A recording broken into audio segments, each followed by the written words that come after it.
Dans un instant, on va partir sur le terrain pour rejoindre Sori Kanja Bangoura, le reporter tout-terrain qui est déployé sur l'axe Amdalaï Bambeto Koza.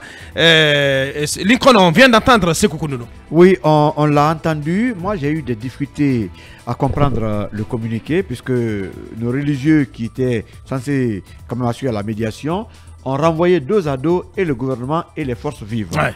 Donc moi j'estime que ce n'était pas le rôle à tenir. Mais par rapport à la manif, Sékou Kounono vient de révéler les points que nous savions à l'avance par rapport quand même aux différents points autour desquels... Au préalable. Les préalables. Oui. Mais très malheureusement, moi j'ai comme l'impression qu'en disant ce communiqué, on a le message du gouvernement et non plus le message des religieux. Ce qui se passe, je ne sais pas encore. Mais une fois de plus encore, j'estime, je comprends la difficulté pour les facilitatrices de conduire le dialogue.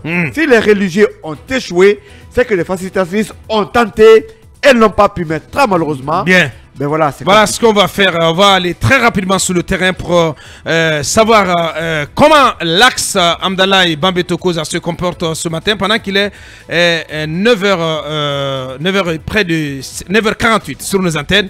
Sori Kanja Bangoura, reporter tout-terrain de Film Guinée en direct. Bonjour Sori Kanja, bienvenue.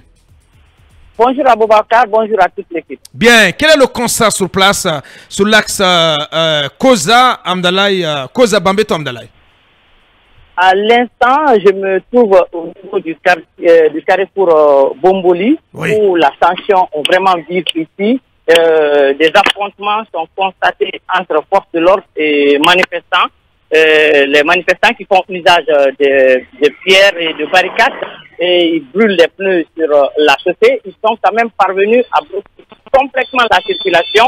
Pour ceux qui viennent de la haute banlieue pour rallier Bambeto, ils ne peuvent dévier à partir de Koza, puisque là, il y a beaucoup d'affrontements entre les forces de l'ordre qui font usage de gaz lacrymogène et les manifestants qui quand même parviennent à tout réaliser ici.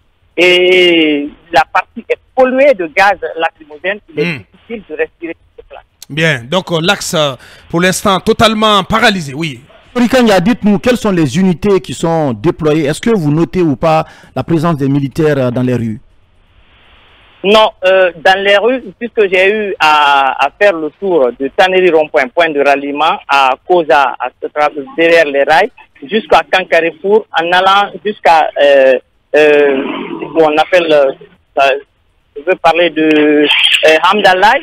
Pratiquement, je n'ai pas observé de militaires, pour être franc, je n'ai pas observé de militaires sur la route. Je n'ai vu que... des policiers et des gendarmes. Des policiers et des gendarmes, appuyés bien sûr par leurs commandants d'unité, parce que je vois même des commandants de groupement qui sont dans la rue, notamment des colonels et des commandants, bien, qui quand même sont en train d'encadrer les hommes. Et qu'en est-il du grand rond-point de la tannerie où sont censés se rassembler les partisans des forces vives de Guinée? En tout cas, c'est le point de ralliement selon ce qui a été annoncé par les forces vives de Guinée. Lors de votre passage sur place, qu'avez-vous constaté, Sori Kanja, en 30 secondes?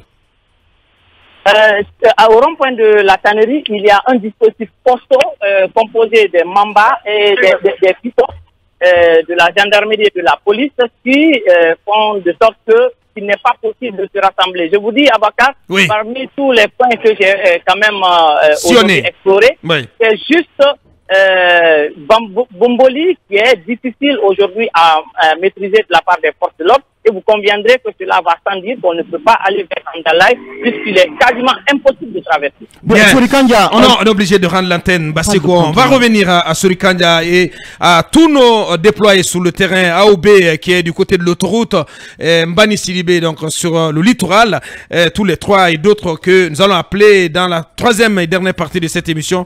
Rappelez donc que nous partirons également du côté du RPG Arc-en-Ciel pour entendre Sékou Swapé qui va s'exprimer du côté du FNDC politique. Donnerons la parole à Mohamed Tal, directeur du cabinet du président de l'UFR, M. Sidi Touré, ancien ministre, qui va aussi prendre la parole, tout comme Joachim Baba Milimono du côté de l'ANAD. On revient dans quelques minutes.